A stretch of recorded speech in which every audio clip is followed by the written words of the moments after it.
Headlines प्रायोजक राम बंधू आचार, आपला टेस्ट पार्टनर।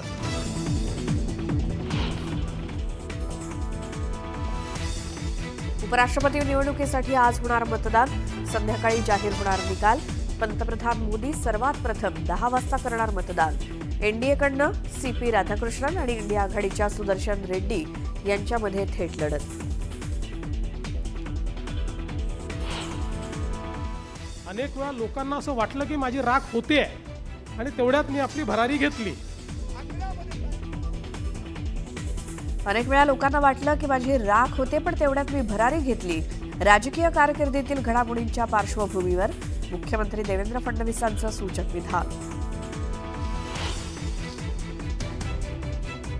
मंत्री शिरसाटांवरती रोहित पवारांनी केलेल्या कथित जमीन गैरव्यवहार प्रकरणाच्या आरोपांनंतर एसआयटीची स्थापना। रोहित पवारांनी ट्विट करून दिली माहिती।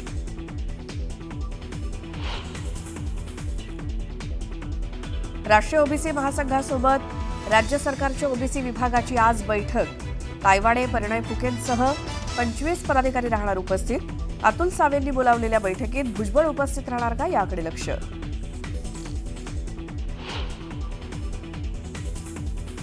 दहिसर टोल नाक्यासंदर्भात उपमुख्यमंत्री एकनाथ शिंदेंनी बोलावली महत्त्वाची बैठक। वाहतूक कोंडीच्या समस्येमुळे टोल नाका स्थलांतरित करण्याची मागणी। बैठकीत काय निर्णय होणार याकडे लक्ष।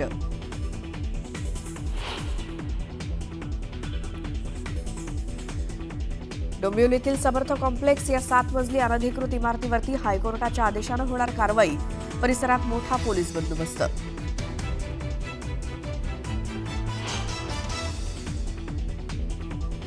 पुण्यातील आयुष कोमकर हत्या प्रकरणी आंदेकर टोळीतील 6 जणांना पोलिसांनी केली अटक।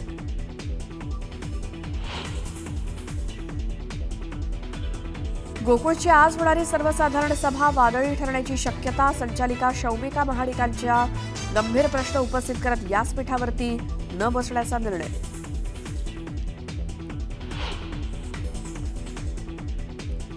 हिंसक निदर्शनानंतर झुकलं नेपाळ सरकार। सोशल मीडियावरनं बंदी हटवली। नेपाळच्या गृहमंत्री रमेश लेखक यांनाही द्यावा लागला राजीनामा।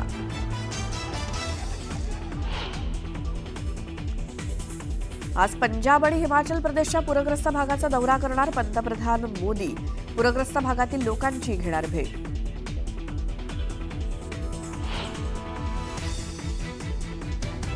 काश्मीरमध्ये चकमकीत लष्कर ए तैयबाचा कमांडर रहमानचा खात्मा, तर 2 जवान शहीद।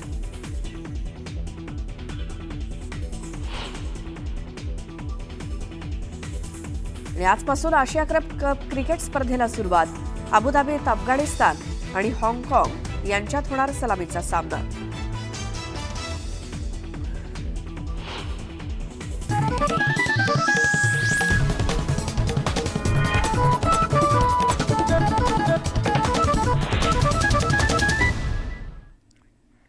नमस्कार, सुप्रभात। मी श्वेता, तुम्ही बघताय न्यूज 18 लोकमत। सकाळचे 8 वाजता आहेत। या बुलेटिनची सुरुवात एका मोठ्या बातमीने करूयात।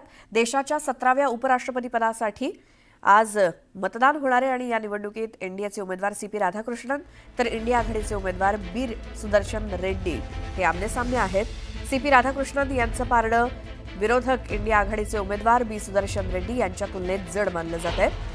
बिजू जनता दल, शिरोमणी अकाली दल आणि भारत राष्ट्र समिती यांनी निवडणुकीपासून दूर राहण्याचा निर्णय घेतल्यामुळे एनडीएची स्थिती अधिक मजबूत झाली आहे। दरम्यान संसद भवनात सकाळी 10 ते संध्याकाळी 5 या वेळेत मतदान होणार असून मतमोजणी संध्याकाळी 6 वाजल्यापासून सुरू होईल।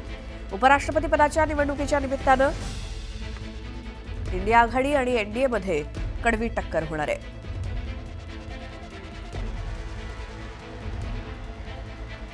उपराष्ट्रपती पदाच्या निवडणुकीसाठी आज मतदान होणार आहे सकाळी 10 वाजल्यापासून संध्याकाळी 5 वाजेपर्यंत। देशाच्या 17व्या उपराष्ट्रपती पदासाठीचं मतदान आज होत आहे। या निवडणुकीत एनडीएचे उमेदवार सीपी राधाकृष्णन तर इंडिया आघाडीचे उमेदवार बी सुदर्शन रेड्डी आमने-सामने आहेत। सीपी राधाकृष्णन यांचं पारडं विरोधक इंडिया आघाडीचे उमेदवार बी सुदर्शन रेड्डी यांच्या तुलनेत जड मानलं जात आहे।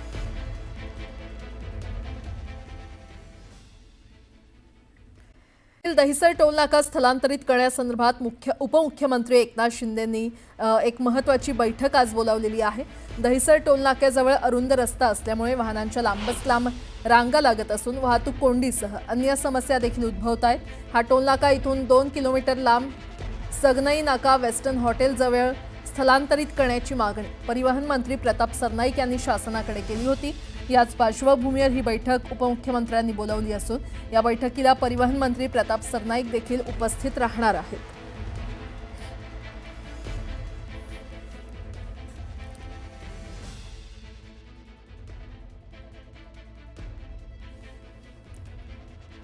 पुन्हा एकदा बातम्या वेगवान स्वरूपात. पावसानं सातारा जिल्ह्यामध्ये थोडी उसंत दिल्यानंतर आज सकाळी सातारा शहर आणि परिसरात दाट धुक्याची चादर पसरलेली पाहायला मिळाली. यामुळे सातारा शहरातील आणि परिसरातील रस्त्यावरून वाहन चालकांना लाईट लावून वाहन चालवावी लागलेत आणि या पसरलेल्या धुक्याच्या चादरीमुळे शहरातील वातावरण आल्हाददायक तयार झालंय.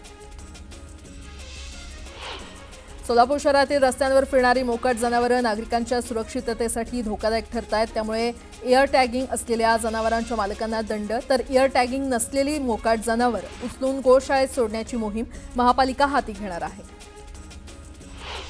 सातारा जिल्ह्यातील पाटण तालुक्यातील तारळे इथे शेकडो वर्षांपासून परंपरा असलेल्या भीमकुंती यात्रेची सांगता मूर्तीचं तारळी नदीमध्ये विसर्जनानं झाली. यावेळी कुंती माता की जय, भीमसेन महाराज की जय या गजरात आणि गुलालाची उधळण करत भीमकुंतीची मिरवणूक काढण्यात आली. ठाणे आणि शिवसेना हे समीकरण गेल्या 29 वर्षांपासून घट्ट आहे. 3 वर्षांपूर्वी राज्यात सत्तांतरानंतर शिवसेना 2 गटात विभागली गेली. आता शिंदे सेनेची आगामी ठाणे महापालिका निवडणुकीत कसोटी लागणार आहे. उपमुख्यमंत्री एकनाथ शिंदे यांचा ठाणे बालेकिल्ला मानला जातो आणि त्यामुळे बालेकिल्ला ताब्यात ठेवण्यासाठी जो उमेदवार 100% निवडून येईल त्यालाच तिकीट दिलं जाणार असल्याची माहिती शिंदे सेनेतील सूत्रांनी दिली आहे. गोकुळच्या संचालिका शौमिका महाडिक यांनी काही गंभीर प्रश्न उपस्थित करत व्यासपीठावर न बसण्याचा निर्णय घेतल्यामुळे गोकुळच्या आज होणाऱ्या सर्वसाधारण सभेकडे सगळ्यांचं लक्ष लागले. ही सभा दुपारी 1 वाजता पंचतारांकित औद्योगिक वसाहतीमधील पशुखाद्य कारखान्यामध्ये होणार आहे. मराठा आणि ओबीसींच्या उपसमितीची बैठक होणार आहे. ओबीसी उपसमिती स्थापन झाल्यानंतर ओबीसी उपसमितीची ही पहिलीच बैठक होणार आहे. राज्य मंत्रिमंडळाच्या बैठकीच्या आधी ही बैठक होण्याची शक्यता आहे. मुंबई नागपूर समृद्धी महामार्गावर शहापूर हद्दीमध्ये भीषण अपघात झाला. लोखंडी पोल घेऊन जाणाऱ्या ट्रकनं रस्त्याच्या बाजूला उभ्या असलेल्या दुसऱ्या ट्रकला धडक दिली. या अपघातात ड्रायव्हर आणि क्लीनर दोघांचाही मृत्यू झाला. मुसळधार पाऊस आणि आपत्तींमुळे 5 दिवसांसाठी थांबवण्यात आलेली चारधाम यात्रा पुन्हा सुरू करण्यात आली आहे. यावेळी पाऊस किंवा भूस्खलनाची पर्वा न करता भाविकांनी पुन्हा केदारनाथच्या दर्शनासाठी गर्दी केली आहे. चिपळूणमध्ये एमआयडीसीची पाईपलाईन फुटल्यानं हजारो लिटर पाण्याचा अपव्यय झाला आणि या पाण्यामुळे एका दुकानातील साहित्याचं मोठं नुकसान झालं.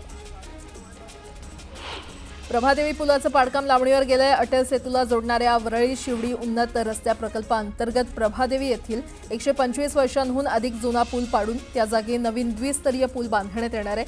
10 सप्टेंबरला हा पूल वाहतुकीसाठी बंद करण्यात येणार होता. मात्र याबाबत अद्याप कोणताही अंतिम निर्णय झालेला नाही.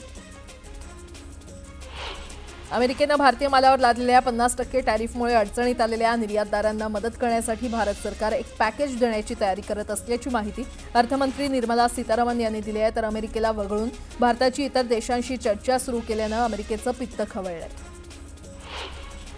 जलद गतीनं न्याय मिळणं हा नागरिकांचा मूलभूत अधिकार आहे. मात्र याच मूलभूत अधिकाराचं सर्रासपणे उल्लंघन होत असल्याचं मुंबई दिवाणी आणि फौजदारी न्यायालयातील प्रलंबित खटल्यांच्या आकडेवारीवरून स्पष्ट होत आहे. 1969 पासून 2025 पर्यंत या न्यायालयामध्ये 1,49,329 खटले प्रलंबित आहेत. जीआरमधील शब्दरचना ओबीसींसाठी अडचणीची ठरल्यास ओबीसी समाजही हक्कासाठी रस्त्यावर उतरणार आहे. ओबीसी नेते छगन भुजबळ यांनी हा इशारा दिलाय.